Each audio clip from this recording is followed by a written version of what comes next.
Hello বন্ধুরা, তোমরা সবাই কেমন আছো? আশা করি সবাই ভালো আছো। আশা করি গল্পটি শুনলে ভালো লাগবে। তাহলে চলুন মূল গল্পটি শুরু করি। আমার নাম সুমনা। আমার স্বামী নিজের বাবার সাথে সব সময় বন্ধুর মতো আচরণ করত। তার উপরে আমার শ্বশুরকে দেখতে খুবই কম বয়স্ক বলে মনে হতো। আমার স্বামী নিজের বাবার সাথে সমস্ত ধরনের কথা শেয়ার করত। আমার স্বামী আমার সমস্ত ছবি আমার শ্বশুরকে দিয়েছিলেন। আমার শ্বশুর খুবই অদ্ভুত টাইপের মানুষ। তিনি আমার সাথে বন্ধু হওয়ার চেষ্টা করতেন। আমি যখনই আমার স্বামীর কাছে শ্বশুরের ব্যাপারে নালিশ করতাম, তখনও আমাকে বকে দিত আর বলতো আমার বাবা খুবই ভালো মানুষ। আর এই ভাবনাটাই আমার স্বামীর সবচেয়ে ভুল ছিল। এই ভাবনাটা একদিন আমার শ্বশুর আমার সাথে এমন কিছু করে যার ব্যাপারে শুনলে বন্ধুরা তোমাদের মাথাটা নষ্ট হয়ে যাবে। আমি একটা মিডল ক্লাস ফ্যামিলি মেয়ে। আমাদের ফ্যামিলির সবাই খুব সংস্কারী, তাই আমিও খুব সংস্কারী ছিলাম। আমি কখনো কোনো কারণে বাড়ি থেকে বের হতাম না। সবসময় আমি আমার পিতামাতার সাথে বাড়ি থেকে বাইরে বের হতাম। আমরা 4 বোন আর 2 ভাই ছিলাম। সমস্ত ভাই বোনের মধ্যে আমি বড় ছিলাম, তাই বিয়ের নম্বরও আমার প্রথমে এলো।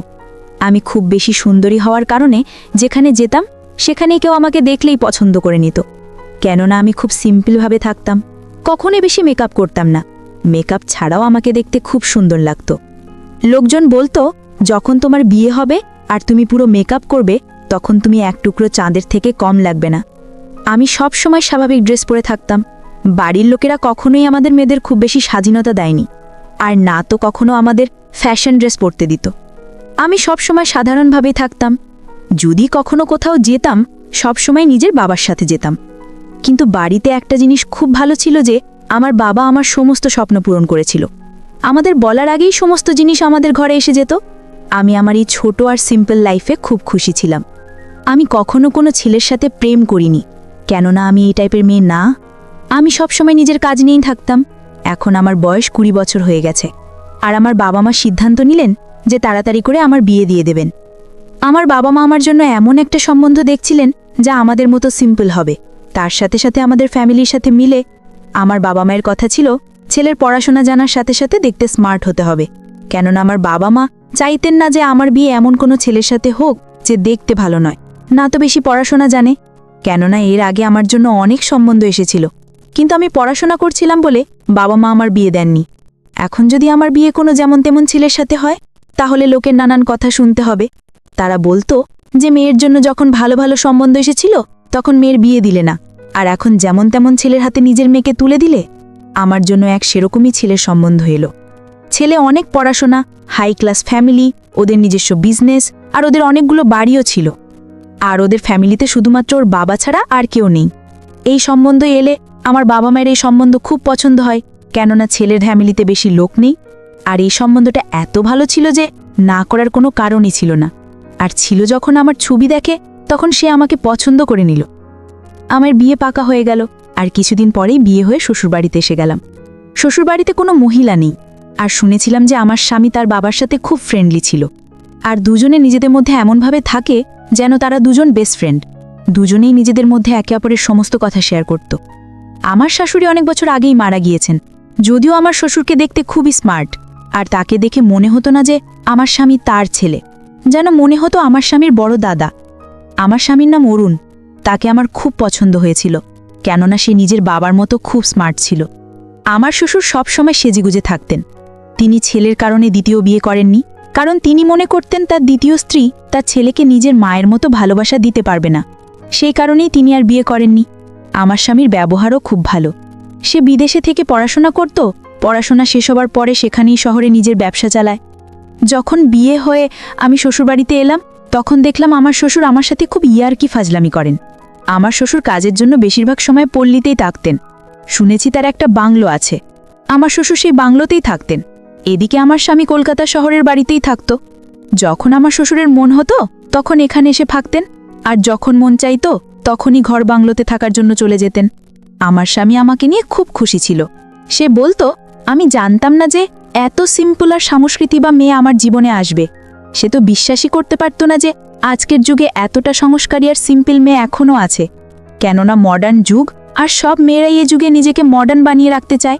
কিন্তু আমার স্বামী বলতো, তুমি যত সিম্পল থাকো তত সুন্দর লাগে। তোমার সিম্পলই তোমার সৌন্দর্যের পরিচয়। আমার শ্বশুর আমাদের বিয়ের উপলক্ষে কলকাতায় এসেছিলেন। বিয়ের 7 দিন পরেই শ্বশুর আমার স্বামীর হাতে হানিমুনে যাওয়ার জন্য ইউরোপের টিকিট ধরিয়ে দেন। আমার স্বামী শ্বশুরের সারপ্রাইজ পেয়ে খুব খুশি হয়। এরপরে আমরা ইতালিতে হানিমুনে চলে এলাম। এখানে যখন আমরা এলাম, আমি আমার শ্বশুরের ফেসবুক পেজ চেক করে দেখলাম তার অনেক ফলোয়ার, যার মধ্যে বেশিরভাগ মেয়ে। তার এত ভালো ভালো ছবি আপলোড ছিল যে তাকে দেখে কেউ বলতে পারবে না যে উনি একজন বয়স্ক মানুষ। এত ইন্টারেস্ট থেকে আমি অবাক হয়েছিলাম। এত বয়স হওয়ার পরেও তার হাবভাব 25 বছরের যুবক ছেলেদের মতো। কিন্তু আমি ভাবছি তিনি যদি এরকমই হন তাহলে বিয়ে করেননি কেন? আমার স্বামী এটাও বলতো যে বাবা মায়ের দেখাশোনা খারাপ করতে চাইতেন না বলে তিনি বিয়ে করেননি। আর সত্যি আমার শ্বশুর নিজের ছেলের খুব খেয়াল রাখতেন। এই কারণেই আমার স্বামী নিজের বাবাকে খুব বেশি ভালোবাসতেন। আমার শ্বশুর নিজের ছেলেকে দুনিয়াতে সমস্ত খুশি দিয়েছিলেন। আমার স্বামী তাকে যা বলতো তিনি সেরকমই করতেন। কিন্তু হানিমুনে থাকার সময় আমি একটা জিনিস লক্ষ্য করেছি যে আমার স্বামী আমার যত ছবি তুলেছেন তার সমস্তই তার বাবাকে শেয়ার করত। আর আমারই বাবাটা খুব অদ্ভুত লাগত। ইউরোপে আমি মডার্ন টাইপের ড্রেস পরতাম, যাতে কোথাও না কোথাও গিয়ে আমার শরীরও নজরে আসত। এই জায়গায় এরকম ছিল। এখানে সমস্ত লোকই এরকম জামাকাপড় পরত আর যে যার মতো থাকত। কিন্তু আমার স্বামী এই ব্যাপারটা ভালো লাগেনি যে আমরা যত ছবি তুলেছি তার সমস্তই নিজের বাবাকে দিয়েছিল। আর আমার স্বামী বারবার ভিডিও কল করে আমার শ্বশুরকে আমাকে দেখাতো। আর আমার শ্বশুরও বারবার আমার স্বামীকে বলেছিল, দেখাও তো বৌমাকে, দেখতে কেমন লাগছে, বৌমা কি করছে। সে যতই ভালো হোক না কেন, সে ছিল তো আমার শ্বশুর, আর শ্বশুর তো বাবার মতো হয়। আমি চাইতাম না যে আমার শ্বশুর আমাকে এই অবস্থায় দেখুক। এই ব্যাপারটা নিয়ে আমার স্বামীর সাথে ঝগড়া করে আমার মন খারাপ হয়ে গিয়েছিল। কিন্তু আমার স্বামী আমাকে মানিয়ে নিত। আমার স্বামী আমাকে বলতো, যদি বাবা আমার কাছে ছবি আর ভিডিও চায় তাহলে আমি কিভাবে তাকে না করব। শ্বশুরবাড়ির পরিবেশ একদম ফ্রি ছিল। আমার স্বামী বলতো যে এখন তোমার বিয়ে হয়ে গেছে, এই সতী সাবিত্রী পান্না ছাড়ো আর এই লজ্জা পাওয়ার ধন বন্ধ করো। যখন তুমি নিজের বাবার বাড়িতে ছিলে তখন সবসময় বাড়ির মধ্যে আটকে থাকতে, কিন্তু এটা তোমার শ্বশুর বাড়ি, এখানে নিজের জীবনকে উপভোগ করো। আমাদের হানিমুন কমপ্লিট হয়ে গেছে আর আমরা বাড়িতে চলে এসেছি। যখন আমরা বাড়িতে এলাম তখন আমার শ্বশুর আমাদেরকে দেখে আমার স্বামীকে ধরে কাঁদতেছিল। এরপরে তিনি আমার দিকেও গলা মেলার জন্য এগিয়ে আসছিলেন। আমি তাকে থামিয়ে দিলাম। আমি তার পিছনে সরে এলাম। আমার এই ব্যবহার আমার স্বামীর ভালো লাগেনি, কিন্তু শ্বশুর এই ব্যাপারটা হেসে কাটিয়ে দিলেন আর তিনি পিছনে পিছিয়ে গেলেন। কিন্তু আমি লক্ষ্য করলাম আমার স্বামী আমার দিকে ঘুরছিল। আমি শ্বশুরের সাথে কোনো কথা না বলে নিজের ঘরে চলে গেলাম। কিছু সময় পরে আমার স্বামী ঘরের মধ্যে এসে আমাকে বলতে লাগলো, আমার কাছে তোমার এই ব্যাপারটা একদমই ভালো লাগেনি। তুমি আমার বাবার সাথে ভালো ব্যবহার করনি। সে তোমার সাথে গলা মেলানোর জন্য আসছিল, তা তুমি পিছনে সরে গেলে। আমি অরুণকে বললাম, তিনি আমার শ্বশুর, তিনি কিভাবে আমার গলা পারেন? আমার স্বামী বলল, বড় লোকেদের মধ্যে এরকম আচরণ খুবই সাধারণ ব্যাপার, তুমি কিভাবে জানবে? তুমি তো সারা জীবন ঘরের মধ্যে বন্ধ থেকে জীবন কাটিয়ে দিয়েছে। এমনিতে তো স্বামী আমাকে খুব ভালোবাসতো, কিন্তু যখনই ওর বাবার কথা আসে তখনই সিরিয়াস হয়ে যেত। এইভাবেই দিন কাটতে লাগলো। তার দিন দিন আমার প্রতি আমার শ্বশুরের ব্যবহার অদ্ভুত লাগতে লাগলো। এই অবধি ঠিক ছিল যে আমার স্বামীর সমস্ত কথা নিজের বাবার সাথে শেয়ার করত, কিন্তু অবাক তো আমি তখন হয়েছিলাম যখন জানতে পারলাম আমার স্বামী আমাদের স্বামী স্ত্রীর মধ্যে যা হয় সবকিছু নিজের বাবার সাথে শেয়ার করে। এটা হয়তো আমার স্বামীর জন্য কোনো বড় ব্যাপার ছিল না, কিন্তু আমার মনে এটা অনেক বড় ব্যাপার। আমি তো আমার মার সাথে এসব ব্যাপারে কখনো কোনো কথা বলতে পারবো না, কেননা স্বামী স্ত্রীর মধ্যে হওয়া কথা কারোর সাথে শেয়ার করা উচিত নয়। সমস্ত কথা ওর বাবাকে বলে দিত, আর এই ব্যাপারে আমার স্বামী নিজেই আমাকে বলতে থাকতো। ও যখন আমাকে বলতো আমি তোমার এই কথা বাবাকে বলেছি, তার বাবা তোমার কথা শুনে আমি এই সব কথা খুব রেগে যেতাম। আমার এই ব্যাপারটা একদমই ঠিক বলে মনে হতো না। এখন তো ধীরে ধীরে শ্বশুরের ব্যবহার আমার আরো বেশি অদ্ভুত মনে হতে লাগলো, কেননা আমি শুনেছিলাম যে আমার শ্বশুর বেশিরভাগ সময় ঘর বাংলোতেই থাকতেন, কিন্তু যেদিন থেকে আমার বিয়ে হয়েছে সেদিন থেকেই তিনি বাড়িতেই থাকতে শুরু করেছেন। তিনি তো এখান থেকে যাওয়ার নামই করছেন না, আর সবসময় আমার দিকে তাকিয়ে থাকতেন। আমার সাথে খুব খারাপ খারাপ কথা বলতেন,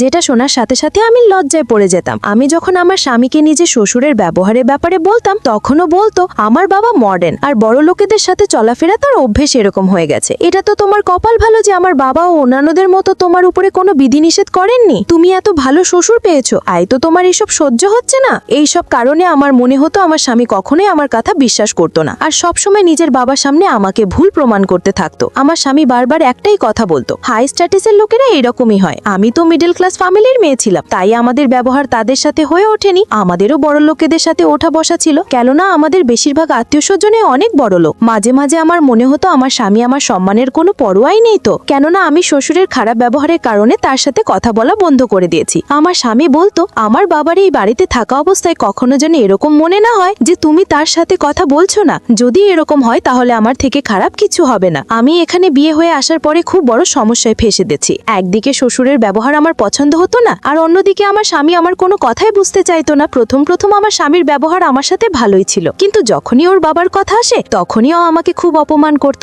একদিন তো আমরা একটা অনুষ্ঠানে গিয়েছিলাম, আর ওখানে তো আমার শ্বশুর সমস্ত সীমা পার করে দিয়েছিলেন। আমার শ্বশুর নিজের বন্ধুদের সঙ্গে আমার পরিচয় করালো। আমার শ্বশুরের বন্ধুরাও তার মতোই পুরো যুবক দেখতে। আমার শ্বশুর বারবার নিজের বন্ধুদের সাথে আমার পরিচয় করাতো। আমার এইসব একদমই পছন্দ হচ্ছিল না। তাই আমি আমার স্বামীকে বললাম যে দেখো, তোমার বাবা তার বন্ধুদেরকে বারবার আমাকে দেখাচ্ছেন, নিজের বৌমাকে নিজের বন্ধুদের দেখাতে। আমার স্বামী বলল, শুরু হয়ে গেল। সে বলল, সুমনা প্লিজ তুমি পুরনোদের চিন্তাধারা থেকে বের হো। আমরা প্রথমবার বিয়েতে এসেছি, কিন্তু আমাকে চেনে না, তাই তো বাবা সবাইকে তোমাকে চিনিয়ে দিচ্ছেন। আমি আমার স্বামীকে যাই বলতাম না কেন, ওর কানে আমার কথা ঢুকতো না। আমার এখন ভিতরে ভিতরে ভয় করতে শুরু করেছে, কেননা আমি বুঝতে পারছি যে আমার স্বামী নিজের বাবাকে যতটা ভালো মনে করি, তিনি সেরকম একদমই না। তখনকার উদ্দেশ্য বদলে যায়, আমরা বুঝতেও পারি না। একদিন আমার স্বামী বলল কাজের কারণে তাকে একদিনের জন্য শহরের বাইরে যেতে হবে। আমি আমার স্বামীকে বললাম, আমাকে তোমার সাথে চলো, আমি বাড়িতে একা থেকে কি করব? আমার স্বামী বলল, আমি লোকেদের সাথে মিটিং করতে ব্যস্ত থাকবো, তাই তোমাকে সময় দিতে পারবো না। আমি বললাম, তাহলে তুমি আমাকে আমার বাবার বাড়িতে রেখে এসো। অনেক দিন হয়ে গেছে আমি আমার বাবার বাড়িতে যাইবি,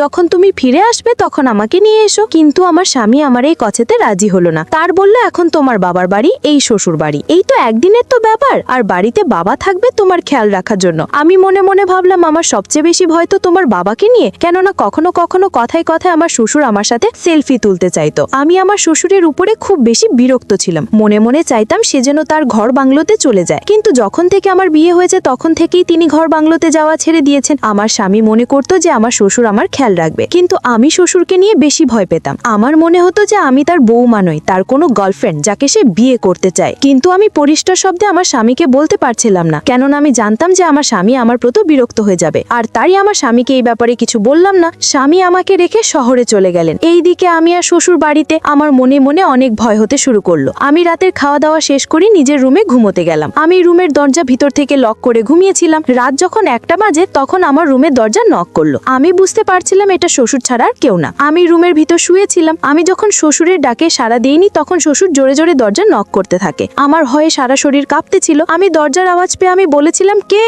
শ্বশুর বলল, বৌমা আমি তোমার শ্বশুর, দরজাটা একটু খোলো, দরকার ছিল। আমি আর রুমের দরজা না খুলে পারলাম না। আমি রুমের দরজা খুলে দিলাম। শ্বশুর তখন আমার রুমে ঢুকলো। আমি বললাম, শ্বশুর এত রাতে আমার রুমে কেন আসলেন? শ্বশুর বললেন, কেন তোমার রুমে আসতে কি আমার মানে আছে? শ্বশুর বলল, বৌমা আজ বাড়িতে কেউ নেই, আমি এতদিন যে মনের ভেতর আশা লালন পালন করে যাচ্ছি আজ তা পূরণ হবে। আমি বললাম, কিসের আশা? আপনি এসব কি বলছেন? আপনি ভুলে গেছেন আমি আপনার বৌমা। আপনি নিজের স্থানে থাকুন, আমার স্থানে আসার চেষ্টা করবেন না, তাহলে আপনার ছেলে বাড়িতে আসলে কিন্তু আপনার সমস্যা হবে। শ্বশুর একটা হাসি দিয়ে বললেন, তুমি আমার ছেলেকে সত্যি কথাটা বললেও সে বিশ্বাস করবে না। এই কথা বলতে আমি শ্বশুরকে একটা জোরে ধাক্কা মেরেছি। শ্বশুর দেওয়ালে গিয়ে ধাক্কা খায়, শ্বশুরের মাথায় আঘাত লাগে। আর এই সুযোগে আমি বাড়ি থেকে পালিয়ে চলে আসলাম। যে বাড়িতে বৌমার কোনো মান সম্মান থাকে না, আর সেই বাড়িতে আমিও থাকবো না। তারপর আমি শ্বশুরের সমস্ত কিছু উল্লেখ করে স্বামীর কাছে পাঠিয়েছিলাম, আর আমি তাকে ডিভোর্স লেটারটাও পাঠিয়ে দিলাম। আমি বুঝতে পেরেছিলাম আমার সংসার এই ঘরেই হবে না, কারণ যেই শ্বশুর আর স্বামীর মধ্যে কোনো পার্থক্য নাই, বৌমাকে স্বামীও পেতে চায় আবার শ্বশুরও পেতে চায়। এটা কোনোভাবেই সম্ভব ছিল না আমার পক্ষে, কারণ আমার মা বাবা এই ধরনের শিক্ষা আমায় দেয়নি। তো বন্ধুরা, আজকে এই পর্যন্ত। সবাই ভালো থাকবেন, সুস্থ থাকবেন, ধন্যবাদ।